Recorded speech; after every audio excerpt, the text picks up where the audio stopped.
Hello everyone, welcome you online class. Myself Neha Joshi. I am your science teacher in Navjyoti Global School. Hope you all are fit and fine at home. बच्चों आज मैं आपको class 8th की science का 3rd chapter पढ़ाने जा रही हूँ. ठीक है. Hello everyone, welcome you online class. Myself Neha Joshi. I am your science teacher in Navjyoti Global School. Hope you all are fit and fine at home. तो बच्चों मैं आज आपको साइंस की क्लास 8th की साइंस का chapter number 3rd पढ़ाने जा रही हूँ, जो हम NCERT की बुक से पढ़ेंगे. ठीक है. तो चैप्टर 3rd है आपका सिंथेटिक फाइबर्स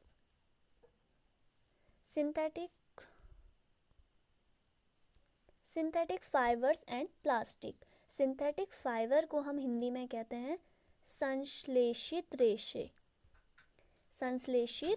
रेशे एंड प्लास्टिक मतलब प्लास्टिक. सभी को पता है प्लास्टिक क्या होता है. सिंथेटिक फाइबर ये हमने इससे पहले क्लास 6th में आप पढ़ चुके हैं. 6th में 7th में आप पढ़ चुके हैं. सिंथेटिक फाइबर्स वो फाइबर होते हैं जो हमें प्लांट्स और एनिमल्स द्वारा नहीं मिलते हैं. ये हमें केमिकल सब्सटेंस के थ्रू प्राप्त होते हैं. तो हम इसे स्टार्ट करते हैं. The clothes which we wear are made of fabrics. जो पोशाक या जो कपड़े हम पहनते हैं वो किससे मिलकर बने होते हैं? फैब्रिक से मिलकर बने होते हैं. जो पोशाक हम पहनते हैं वो किससे मिलकर बने होते हैं? कपड़ों से. Fabrics are made from fibres obtain from natural और आर्टिफिशियल सोर्स.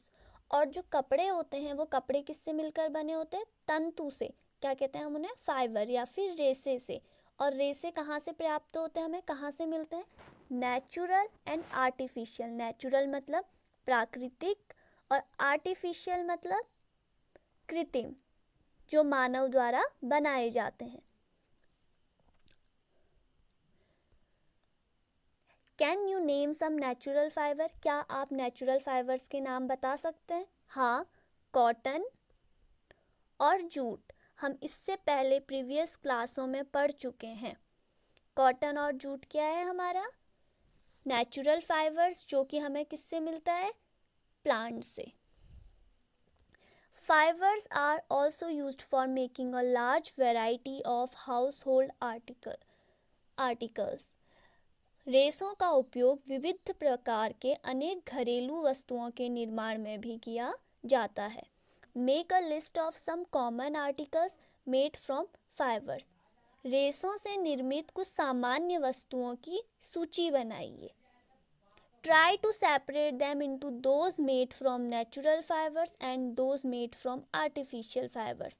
और फिर उनको सेपरेट करने कीजिए नेचुरल फाइबर्स में और आर्टिफिशियल फाइबर्स में.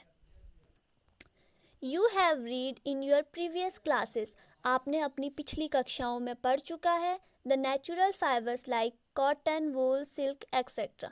जो नेचुरल फाइबर्स होते हैं, प्राकृतिक फाइबर्स, क्या क्या? Wool, cotton, silk are obtain from plants and animal. ये कहाँ से मिलते हैं हमें? प्लांट और एनिमल से.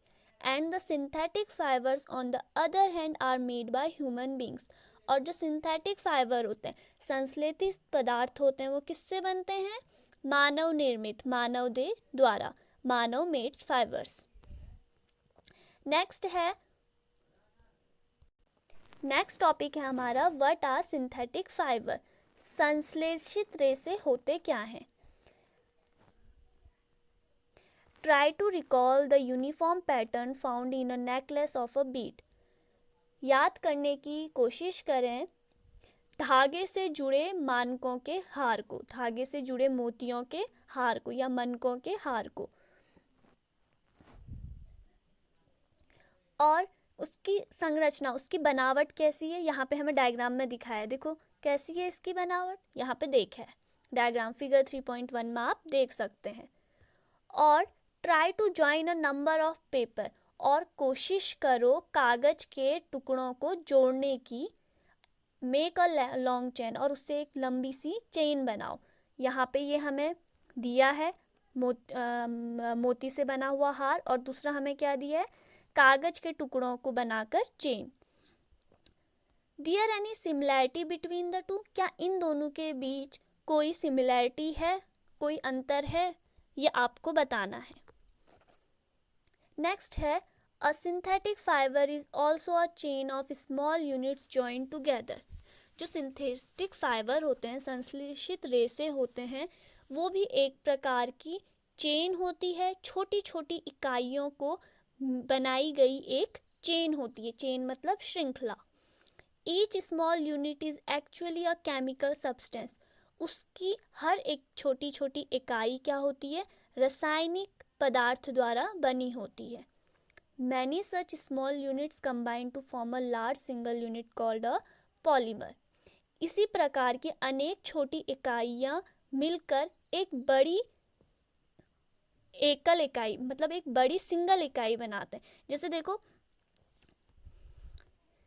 ये है एक मोती, ये है एक मोती, ये है एक मोती, एक मोती, एक मोती। देखो ये छोटे छोटे जितने भी हैं ये मोती, ये सब जुड़कर एक लंबी सी हमारी क्या बना रहे हैं, एक ही बना रहे हैं और लंबी सी चेन। इसमें कितनी जुड़ी हैं, बहुत सारी छोटे छोटी मोती जुड़ के एक चेन बना रही है। इसी types many such small unit, इसी प्रकार आप कह सकते हैं many such small units combine to form a large single unit called polymer. Next है the word polymer comes from two Greek word. जो ये वर्ड पॉलीमर है, ये पॉलीमर शब्द कहाँ से लिया गया है, ग्रीक की भाषा से। इसका मीनिंग होता है पॉली मीनिंग मैनी एंड मर meaning part oblique unit. So a polymer is made of many repeating units. Poly का मतलब होता है मैनी, बहुत सारे, और मर का मतलब होता है यूनिट। आप यहाँ पे देख सकते हैं, देखो इस लाइन को जहाँ पे मैं हेड अंडर वो कर रही हूँ, देखो the word polymer comes from two Greek word, poly means many and mer means unit या फिर part.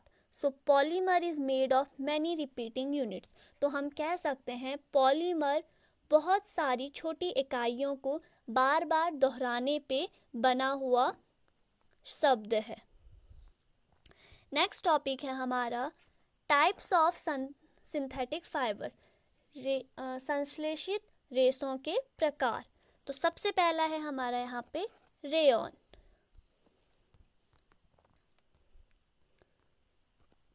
You have read in class 7th that silk fiber obtained from silkworm was discovered in China and was kept as closely guarded secret for a long time.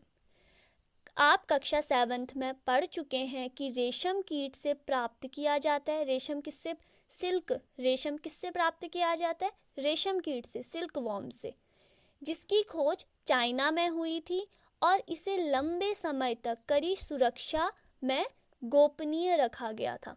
Secret for a long time, और इसे उन्होंने छुपाया था। ये बात उन्होंने और देशों से और अपने लोगों से छुपाया था।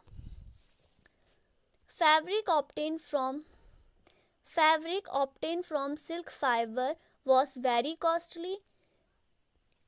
रेशम से प्राप्त किया गया तंतु, रेशम से प्राप्त जो हमें रेशम है, रेशम से प्राप्त किए हुए रेशे का कपड़ा बहुत महंगा होता है। But it's beautiful texture fascinated everybody. पर इसकी बनावट या इसकी बुनावट या इसकी सुंदरता इतनी अच्छी होती है कि यह हर किसी को अपनी ओर आकर्षित करता है। Attempts were made to make silk artificially. Towards the end of the 19th century, scientists were successful in obtaining a fiber having properties similar to the silk. कई सारे अभ्यास करे गए, कई सारे प्रयत्न करे गए रेशम को कृत्रिम रूप से बनाने के लिए, पर 19th सेंचुरी में साइंटिस्ट इसमें सफल रहे। उन्होंने ऐसे फाइबर्स की संरचना करी या ऐसे फाइबर्स को बनाया जिसकी प्रॉपर्टीज, जिसकी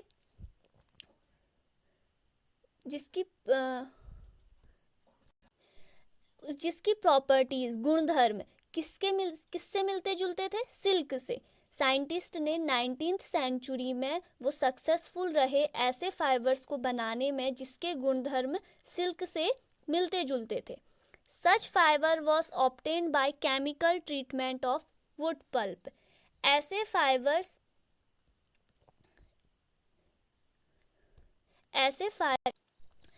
ऐसे pulp such fibre was obtain by, ऐसे फाइबर को ऐसे रेशों को प्राप्त करने के लिए रासायनिक उपचार करना पड़ा, जिसमें हम वुड पल्प का यूज हुआ, जिसे हम कहते हैं काष्ठ लुगदी का। This fibre was called rayon, और इस फाइबर का नाम क्या पड़ा? रेयन, जो कि एक आर्टिफिशियल सिल्क है। Although rayon is obtain from a natural source, wood pulp, rayon को प्राकृतिक स्रोत काष्ठ लुगदी से प्राप्त किया जाता है। वुड पल्प मतलब काष्ठ लुगदी। Yet it is a man made fibre, यह एक मानव निर्मित रेशा है। It is cheaper than silk and can be woven like silk fibre, यह सिल्क से चीपर होता है, सस्ता होता है। यह सिल्क के मुताबिक सस्ता होता है और इसकी बुनाई रेशम की तरह की जाती है, इसकी बुनाई सेम रेशम की तरह की जाती है। It can also be died in wide variety of colours, इसको भी हम विभिन्न प्रकार के रंगों में रंग सकते हैं। Rayon is mixed with cotton to make bed sheet और mixed with wool to make carpet. Rayon में अगर हम कॉटन मिक्स कर दें तो उससे चादरें बनाई जाती हैं, और अगर रेयन में हम ऊन मिक्स्ड कर दे तो उससे कारपेट, दरी बनाई जा सकती है। आप ये डायग्राम में देख सकते हैं। नेक्स्ट है हमारा nylon. Nylon is another man made fibre in 1931। Nylon एक अन्य मानव निर्मित रेशा है, इसे 1931 में बनाया गया।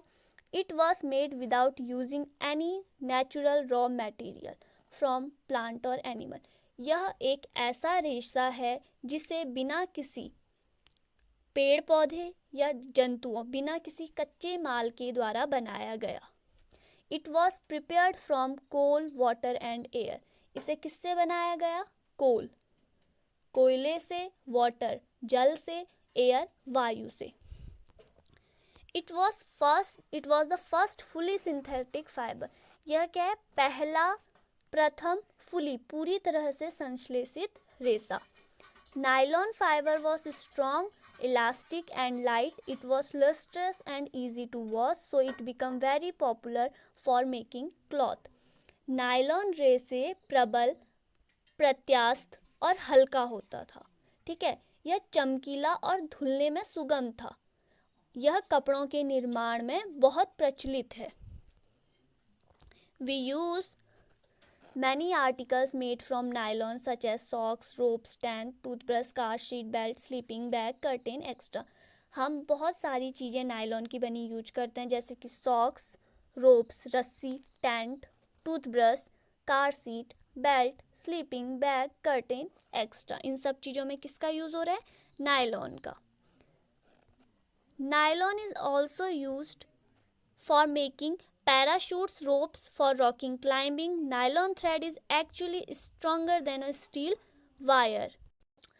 Nylon is also used for making parachutes and ropes for rock climbing. Nylon thread is actually stronger than a steel wire. Nylon का यूज़ किस लिए किया जाता है? और पैराशूट बनाने के लिए भी हम नायलॉन का यूज़ करते हैं। And ropes for rock climbing, और रोप्स रॉक क्लाइंबिंग के दौरान जो रस्सियों की ज़रूरत होती है, जिन रस्सियों की सहायता से रॉक क्लाइंबिंग की जाती है, उनमें भी नायलॉन का यूज़ किया जाता है। और नायलॉन थ्रेड, नायलॉन का तागा, is actually stronger than a steel wire. Nylon का तागा स्टील वायर की तुलना में बहुत मजबूत होता है। नेक्स्ट है हमारा polyester and acrylic. Polyester is another synthetic fiber. Fabric made from this fiber does not get wrinkled easily. It remains crisp and is easy to wash, so it is quite suitable for making dress material. You must have seen people wearing polyester shirts and other dresses. Terylene is a popular polyester. It can be drawn into very fine fibers that can be woven like any other yarn. अब हम पढ़ेंगे polyester and acrylic के बारे में. Polyester एक दूसरा संश्लेषित fibre है. Fabric made from this fibre does not gate wrinkled. इस रेसे से बने कपड़े पे आसानी से सिलवटें, रिंकल्ड मतलब सिलवटें नहीं पड़ती हैं. It remain crisp and is easy to wash. यह सपाट रहता है, क्रिस्प मतलब सपाट रहता है, एंड ईजी टू वॉश, और इसे हम आसानी से धो सकते हैं. So it is quite switchable for making dress material. तो यह सामग्री, यह इस रेसे से बनी सामग्री वस्तुओं बनाने के लिए बहुत सुविधाजनक रहती है. You must have seen people wearing polyester shirt. आपने देखा होगा लोगों को पॉलिस्टर से बनी हुई शर्ट या और अलग कपड़े, गाउन, फ्रॉक्स पहने हुए. Terylene is a popular polyester. जो टेरिलीन है ये एक प्रकार का लोकप्रिय पॉलिस्टर है. It can be drawn into very fine fibres that can be woven like any other yarn. जिन्हें फिर किसी भी अन्य तंतु से बुना जा सकता है. PET polyethylene tetraphthalate is a very familiar form of polyester. Polyethylene और terphthalate यह एक बहुत ही सुपरिचित, फैमिलियर मतलब सुपरिचित प्रकार का पॉलिस्टर है. It is used for making bottles. इनका यूज़ हम किस लिए करते हैं? बॉटल, बोतलें बनाने के लिए. यूटेंसिल, बर्तन बनाने. फिल्म्स वायर, फिल्म की तार, फिल्म बनाने के लिए. और वायर्स, तार बनाने के लिए. And many other useful products, और बहुत सारी उपयोगी वस्तुओं को बनाने के लिए. अब आप देख रहे होगे यूटेंसिल, बर्तन भी कहीं फाइबर से बनते हैं, पर हाँ, बर्तन किससे बनते हैं? फाइबर से. बहुत बच्चों को जिनको बेसिकली नहीं पता होगा कि बर्तन, बॉटल, हम बहुत बच्चे कहते हैं ये बॉटल तो प्लास्टिक की है. हाँ, प्लास्टिक की भी होती है, पर ज़रूरी नहीं है हर बॉटल प्लास्टिक की हो. कुछ बॉटलों में PET की यूज़ करके बनाया जाता है. और हमारे बहुत सारे वायर भी पॉलीथेलिन टेट्राफेथलेट के बने होते हैं. We wear sweaters and use shawl और ब्लैंकेट्स इन द विंटर. हम विंटर में, सर्दियों में क्या पहनते हैं? स्वेटर तथा शॉल और कंबल. Many of these are actually not made from the natural wool. इनमें से बहुत चीज़ें प्राकृतिक ऊन की नहीं बनी होती हैं. दो दे अपीयर टू रिजेंबल ऊन. बस वो प्राकृतिक ऊन की तो बनी नहीं होती है, पर वो हमें ऊन की जैसी ही दिखाई देती हैं. These are prepared from another type of synthetic fiber called acrylic. ये एक अन्य प्रकार के फाइबर से बनी होती है जिसे हम क्या कहते हैं? एक्रिलिक. कुछ कपड़े ऐसे होते हैं जो हम कहते हैं ये ऊन का बना होगा, पर वो वास्तविक में ऊन के नहीं, ऊन जैसे दिखने वाले एक दूसरे फाइबर से बनी होती है जिसे हम कहते हैं acrylic. The wool obtain from natural source is quite expensive. प्राकृतिक सोर्सों से मिलने वाला, प्राकृतिक स्रोतों से मिलने वाला ऊन बहुत महंगा होता है.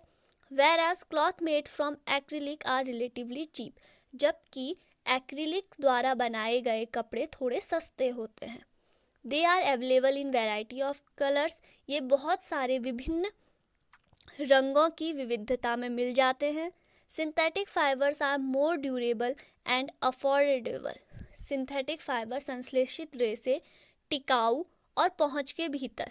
टिकाऊ मतलब durable, more durable, and affordable मतलब पहुंच के भीतर. Which makes them more popular than natural fibre. जिनकी वजह से हम सिंथेटिक फाइबर्स का ज़्यादा यूज़ करते हैं नेचुरल फाइबर की तुलना में, क्योंकि ये टिकाऊ भी होते हैं, सस्ते भी होते हैं, और हमारे बजट के अंदर भी आते हैं.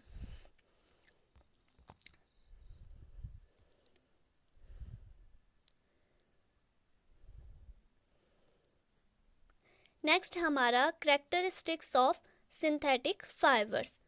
संश्लेषित रेशों के गुणधर्म. Imagine that it is a rainy day. Imagine करो, कल्पना करो कि आज क्या है? वर्षा का दिन है. What kind of umbrella would you use and why? What kind of, किस प्रकार का छाता आप प्रयोग में लाएंगे और क्यों? अब छाता का भी कोई प्रकार होता है, छाता तो छाता होती है, पर इसने पूछा है हमसे कि किस प्रकार का छाता आप यूज़ करेंगे, तो इट मीन्स कुछ तो होता होगा। तो आइए आगे को पढ़ते हैं। Synthetic fibre possess unique characteristics which make them popular dress material. संश्लेषित रेत से अद्वितीय गुणधर्म वाले होते हैं। अद्वितीय गुणधर्म मतलब यूनिक कैरेक्टरिस्टिक, यूनिक मीन्स अद्वितीय, कैरेक्टरिस्टिक्स गुणधर्म, जो इन्हें परिधान सामग्री हेतु लोकप्रिय बनाते हैं। दे ड्राई अप क्विकली, ये जल्दी सूख जाते हैं। ड्यूरेबल होते हैं, अधिक चलाऊ होते हैं। लेस एक्सपेंसिव, कम महंगे होते हैं। रेडली अवेलेबल, आसानी से उपलब्ध होते हैं। इजी टू मेंटेन, रख रखाव में सुविधाजनक होती है। Perform the following activity and learn for yourself. निम्नलिखित क्रियाकलाप को संपादित कीजिए और स्वयं कीजिए। तो ये एक्टिविटी इसके बारे में कह रहा है, आप इसे देखना चाहें तो देख सकते हैं, क्योंकि ये एक्टिविटीज़ के लिए आपको प्रॉपर आपको सामान की ज़रूरत होती है, तो उसमें नॉर्मली होती है। आप इसमें जैसा भी स्टेप वाइज स्टेप लिखा है आप ये करिए, आपको पता चल जाएगा। नेक्स्ट टॉपिक है हमारा प्लास्टिक्स। प्लास्टिक मतलब प्लास्टिक। अभी हमने एक छाते के बारे में बात करी, ठीक है। यहाँ पे था क्वेश्चन, यहाँ पे देखो, एंड वाई। तो आप पता करना, या आपका रिवीजन है या फिर आपका एज अ होमवर्क है कि आप पता करना कि छाता के भी कोई टाइप होते हैं। गूगल आजकल हर कोई बच्चा करता है, हर किसी को आता है नेट पे सर्च करना। आप सर्च करके देखना कि क्या सच में छाते के भी अलग अलग टाइप्स होते हैं। Plastic. Plastic, you must familiar with many plastic articles used every day. Make a list such items and their use. आप अपने घर पे प्रतिदिन काम आने वाली प्लास्टिक से बनी वस्तुओं से हर कोई परिचित होगा, ठीक है। फैमिलियर होगा मतलब परिचित होगा, तो उनकी एक लिस्ट बनानी है। Plastic is also a polymer. Plastic एक क्या है? पॉलीमर है। लाइक द सिंथेटिक फाइबर, किसकी तरह? संश्लेषित फाइबर की तरह। और plastic, all plastic do not have the same type of arrangement of units. Plastic की वस्तुएं सभी प्रकार, सभी संभव आकार और साइजों में उपलब्ध होती है। In some it is linear whereas other it is cross linked.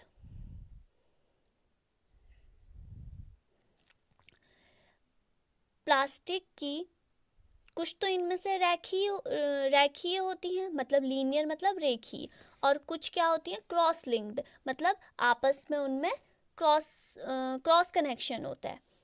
Plastic articles are available in all possible shapes and size.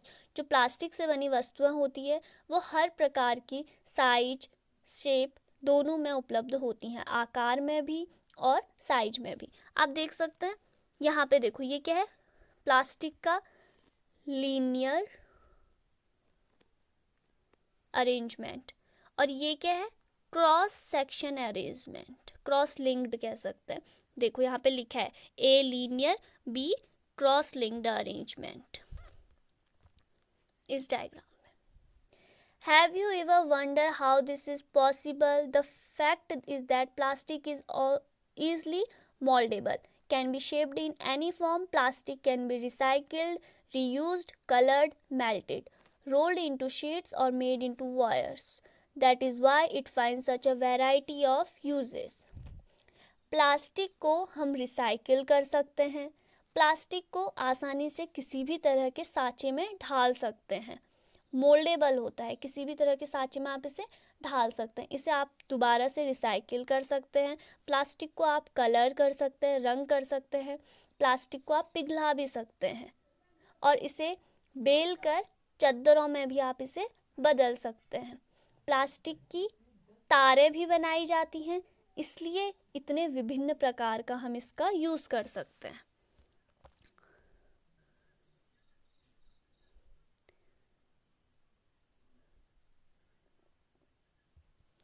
Now try to bend a piece of plastic yourself. आप स्वयं से, खुद से प्लास्टिक के एक टुकड़े को मोड़ने की कोशिश करें। Can all the plastic articles be bend easily? क्या हर कोई प्लास्टिक का टुकड़ा आराम से मुड़ सकता है? You will observe that some plastic articles can bend easily while some break when forced to bend। आप ये देखेंगे कुछ प्लास्टिक के तो बैंड हो जा रहे, पर कुछ ज़्यादा फोर्स लगाने पे क्या हो रहा है, टूट जा रहे हैं। ब्रेक मतलब टूटना। When we add hot water to a plastic bottle, it gets deformed। अगर हम किसी बॉटल में गर्म पानी भरेंगे तो वो क्या हो जा रही है, डिफॉर्म्ड हो जा रही है, मतलब विकृत हो रही है। Such plastic which get deformed easily on heating and can be bent easily are known as thermoplastic। ऐसे प्लास्टिक जिनमें गर्म पानी डालने पे वो विकृत हो जा रहे और सफलता से मुड़ जा रहे, हम उनको क्या कहते हैं, thermoplastics. Polythene and PVC. Polythene and PVC are some example of thermoplastic। They are used for manufacturing toys, combs and various types of containers। जो पॉलीथीन और पीवीसी होता है ये भी थर्मोप्लास्टिक के कुछ एग्जाम्पल है। They are used for manufacturing. हम पॉलीथीन और पीवीसी का यूज़ किस लिए करते हैं, टॉयज़ बनाने के लिए, कॉम्स मतलब कंगी बनाने के लिए, और विभिन्न प्रकार के पात्रों को बड़े पैमाने पे निर्माण करने के लिए हम किसका यूज करते हैं, polythene and PVC. On the other hand, there are some plastic which when molded, sorry. On the other hand, there are some plastic which when molded once cannot be softened by heating। These are called thermosetting plastic। दूसरी ओर, on other hand मतलब दूसरी ओर, कुछ plastic ऐसे हैं जिन्हें एक बार अगर सांचे में डाल दिया जाता है तो इन्हें ऊष्मा देकर नरम नहीं किया जा सकता। तो ये कौन से प्लास्टिक कहलाते हैं, thermosetting plastic. It is used for making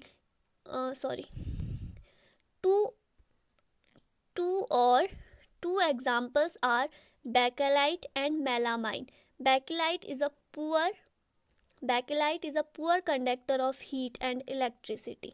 इसके टू एग्जाम्पल क्या क्या हैं थर्मोसेटिंग प्लास्टिक के, बेकेलाइट और मेलामाइन। बेकेलाइट जो होता है वो poor conductor of heat and electricity मतलब विद्युत और हीट मतलब ऊष्मा, ये इन दोनों का कुछ अलग होता है। It is used for making electric switches. इसका यूज़ हम electric switch, handles of various utensil, बहुत सारे बर्तनों के हैंडल्स बनाने के लिए। Melamine is a versatile material. जो मेलामाइन होता है ये एक वर्सटाइल मतलब बहुउपयोगी पदार्थ है, मटेरियल मतलब पदार्थ। It resist fire and can tolerate heat better than other plastic. It resist fire and can tolerate, यह आग का प्रतिरोधक है तथा अन्य प्लास्टिक की अपेक्षा इसमें अन्य प्लास्टिक की अपेक्षा इनमें ऊष्मा सहन करने की शक्ति अधिक होती है। इट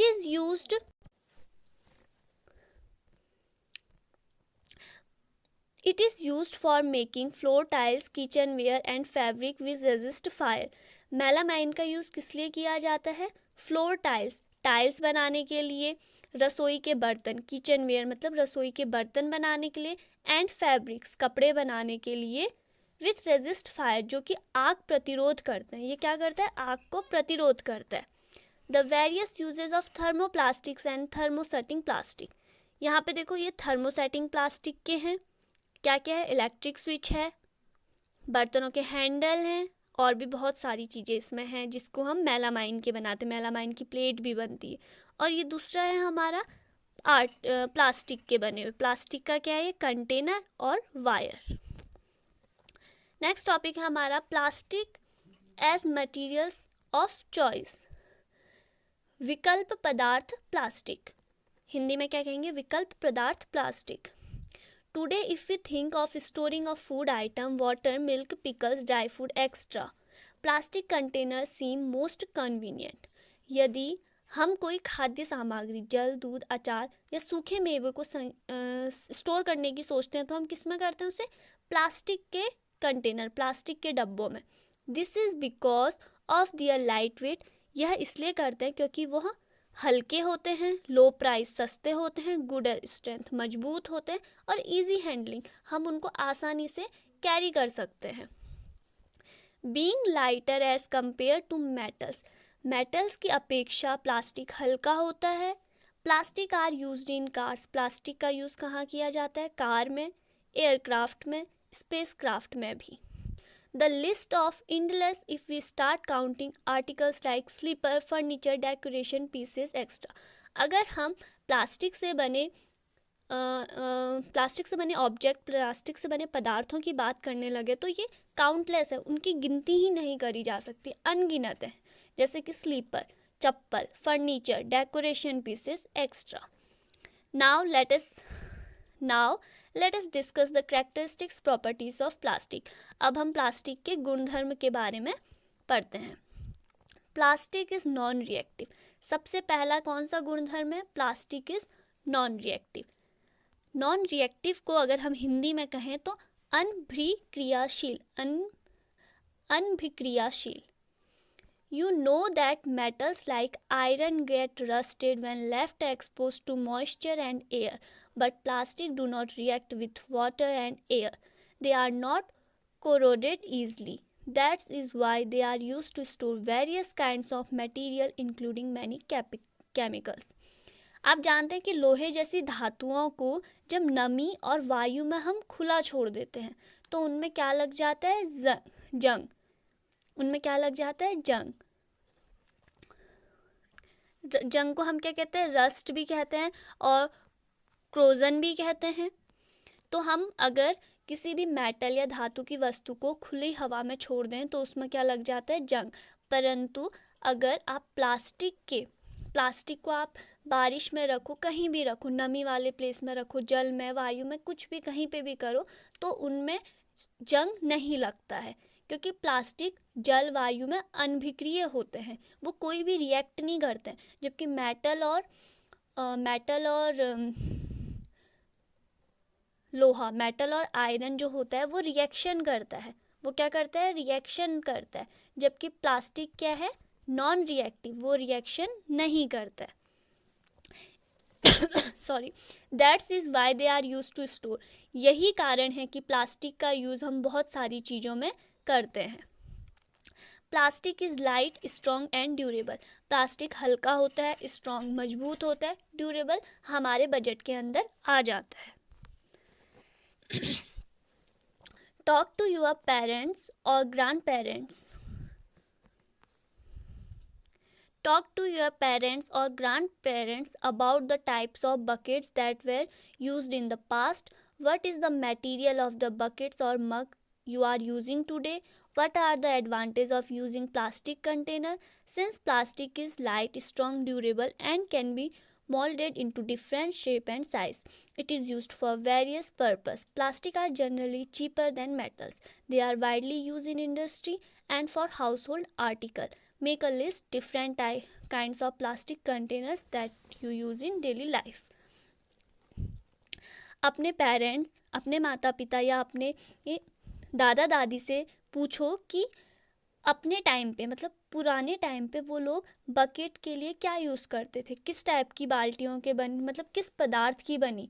वो लोहे की बाल्टी यूज़ करते थे, आयरन की बाल्टी यूज़ करते थे, एल्यूमिनियम की, मतलब किस चीज़ से बनी बकेट यूज़ करते थे। What are the advantages of using a plastic container? और प्लास्टिक कंटेनर को जो वो यूज़ कर रहे हैं उसके आपको क्या बताने? एडवांटेज बताने। प्लास्टिक जो होता है वो क्या होता है? लाइट होता है, हल्का होता है, स्ट्रॉन्ग होता है, मजबूत होता है, ड्यूरेबल होता है, सस्ता होता है, हमारे बजट के अंदर आ जाता है, एंड कैन बी मोल्डेड, और हम उसे ढाल सकते हैं डिफरेंट टाइप, उसे हम डिफरेंट शेप में, साइज में हम प्लास्टिक को ढाल सकते हैं। यही रीजन है कि प्लास्टिक का यूज़ आजकल बड़े पैमाने में किया जा रहा है। Plastic are poor conductor. Plastic क्या होते हैं? कुचालक होते हैं। We have learned about that plastic are poor conductor of heat and electricity. That's why electricity wire have plastic covering and handles of screw driver are made of plastic. हमें पता है कि प्लास्टिक क्या है? पुअर कंडक्टर है, कुचालक है किसका, ऊष्मा और विद्युत का। इसी के कारण जो हमारी विद्युत की वायर होती है, इलेक्ट्रिक वायर होती हैं, वो किसकी बनी होती हैं, प्लास्टिक की। और जो स्क्रू ड्राइवर या पेचकस जिसे आप कहते हैं, उनका हैंडल भी किसका होता है, प्लास्टिक का, ताकि करंट ना लगे। नेक्स्ट है हमारा plastic and the environment, plastic और हमारा पर्यावरण। When we go to the market, we usually get things wrapped in plastic or packed in polythene bags. That is one reason why plastic waste keeps getting accumulated in our homes. Ultimately, plastic finds its way to the garbage. Disposal of plastic is a major problem. Why? जब हम बाजार जाते हैं तो हमें plastic अथवा polythene की थैलियों में ही सामान मिलता है, जिसके कारण प्लास्टिक का कचरा इकट्ठा हो रहा है। अब प्लास्टिक हमारा कूड़ेदान में चले जाता है, पर कूड़ेदान में जाने के बाद वो कहाँ जाता है, या तो उसे लोग जला देते हैं, तो जला के वो हानिकारक गैसें छोड़ता है। अगर कोई उसे जलाएगा नहीं, उसे ऐसे ही फेंक देता, तो कई सालों तक प्लास्टिक सड़ता नहीं है। A material which get decomposed through natural process such as action by bacteria is called biodegradable. पदार्थ जो प्राकृतिक क्रिया जैसे कि बैक्टीरिया के थ्रू अपघटित डिकम्पोज हो जाते हैं, उनको हम कहते हैं बायोडिग्रेडेबल, जैव निम्नीकरणीय। और material which is not easily decompose, और वे पदार्थ जो आसानी से डिकम्पोज अपघटित नहीं होते हैं प्राकृतिक क्रियाओं से, उन्हें हम कहते हैं नॉन बायोडिग्रेडेबल। तो नॉन बायोडिग्रेडेबल के अंदर आता है हमारा प्लास्टिक। प्लास्टिक ऐसी चीज़ है जो 1000 सालों तक का या वर्षों तक का, कई वर्षों तक का नॉन डिग्रेडेबल है, उसको हम जैव निम्नीकरणीय नहीं कर सकते हैं। प्लास्टिक एक अजैव तत्व है। तो यहाँ पे देखो ये टेबल है, इसमें बताया है कि कौन कौन सी चीज़ बायोडिग्रेडेबल है और कौन सी चीज़ नॉन बायोडिग्रेडेबल है।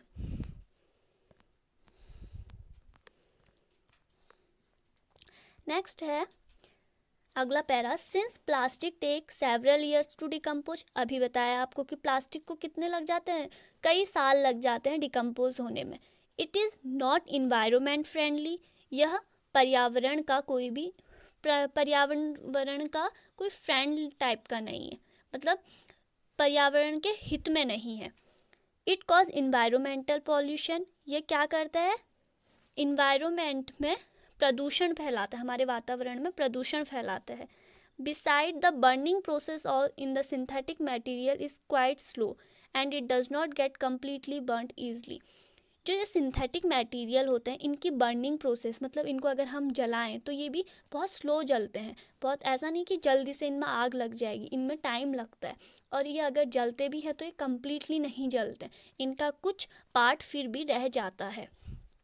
In the process it release lots of poisonous fumes. अभी जैसे मैंने आपको स्टार्टिंग में बताया था कि बहुत अगर हम इनको जलाएं तो ये बहुत सारी हानिकारक गैस, विषैली गैस छोड़ती है। हाउ कैन प्रॉब्लम सॉल्व, और इसके कारण हमारा एटमॉस्फेरिक एयर पॉल्यूशन भी होता है, वायु प्रदूषण भी हमारा पॉलीथीन की वजह से होता है। तो ये प्रॉब्लम कैसे होगी solve, how can this problem be solve. Next है अवॉइड करना है हमें the use of plastic as far as possible. इस प्रॉब्लम को सॉल्व करने के लिए हमें जितना हो सके प्लास्टिक का उपयोग नहीं करना चाहिए। Make use bags made of cotton और jute when you go shopping. आपको जूट और कॉटन के जो नेचुरल फाइबर्स के बैग बने उनका यूज़ करना चाहिए जब आप शॉपिंग पे जाते हैं। The biodegradable and non-biodegradable waste should be collected separately and disposed of separately. हमें बायोडिग्रेडेबल जो मटेरियल हमारा डिग्रेडेबल है, बायोडिग्रेडेबल है, मतलब आसानी से डिकम्पोज्ड हो जाता है, उस मटेरियल को अलग से कलेक्ट करना चाहिए, और जो मटेरियल हमारा नॉन बायोडिग्रेडेबल है उसे अलग से कलेक्ट करना चाहिए।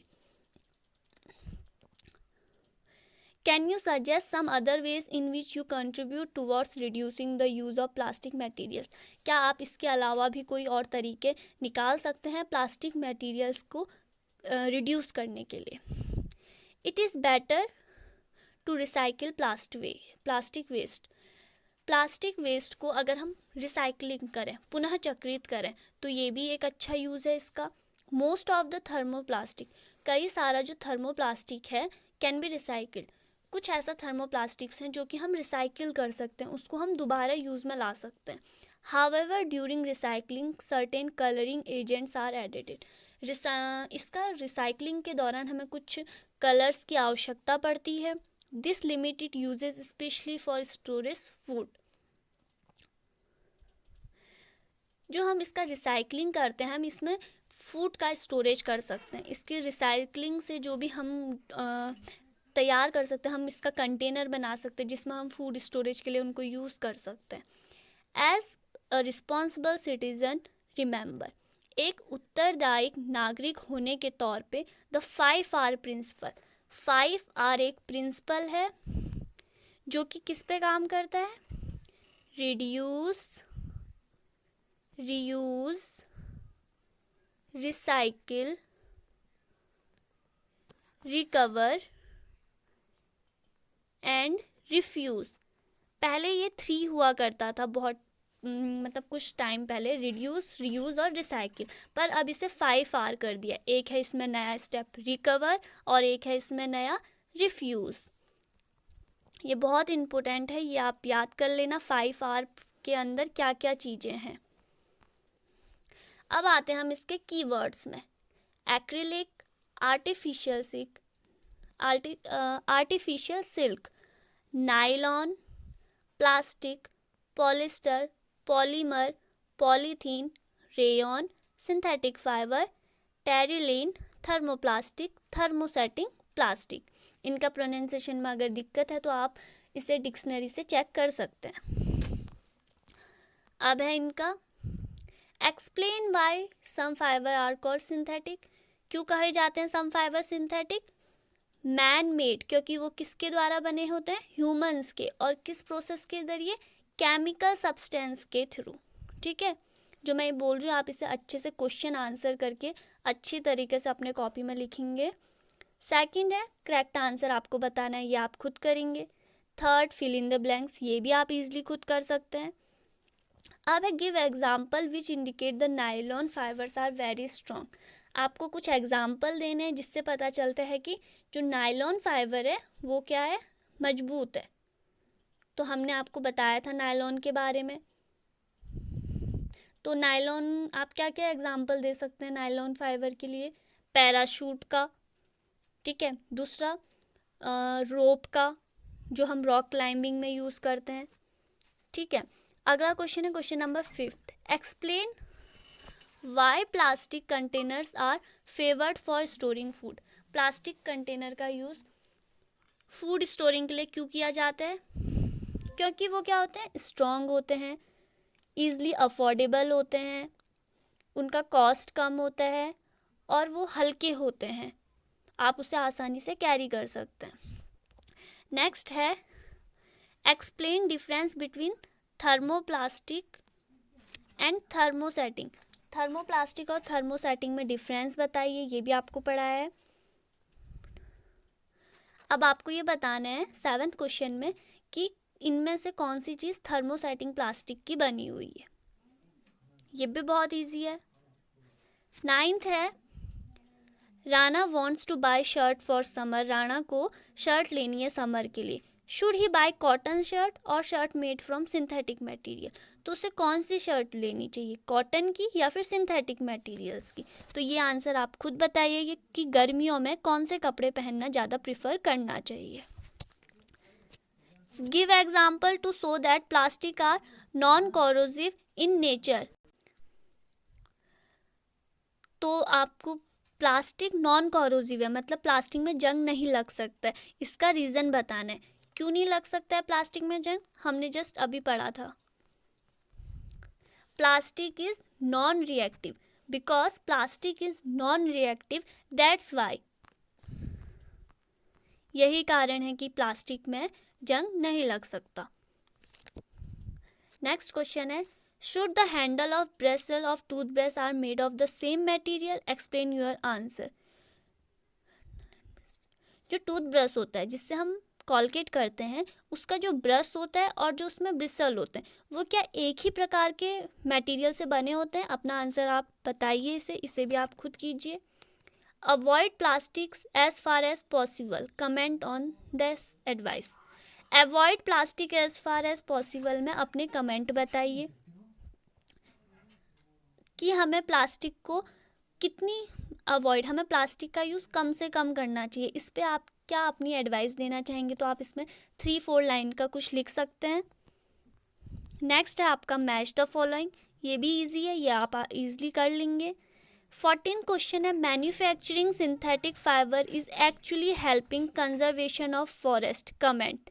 मैन्युफैक्चरिंग सिंथेटिक फाइबर्स का मैन्युफैक्चर करना क्या हमारे फॉरेस्ट कंजर्वेशन में हेल्पफुल है? संश्लेषित पदार्थों का औद्योगिक निर्माण क्या हमारे वन संरक्षण में सहायक है? इसमें आपको अपने वर्ड्स में टिप्पणी करनी है। एक टाइप से सहायक भी है क्योंकि हम कॉटन का यूज़ कम करेंगे और क्या कहते हैं जूट का यूज़ कम करेंगे। Describe and activities to show that thermoplastic is poor conductor of electricity. कोई एक्टिविटी करिए जिससे आप बता सकते हैं कि थर्मोप्लास्टिक पुअर कंडक्टर है किसका? इलेक्ट्रिसिटी का। तो ये था हमारा साइंस का 3rd चैप्टर जिसके अंदर हमने क्या पढ़ा? सिंथेटिक फाइबर्स एंड प्लास्टिक्स के बारे में।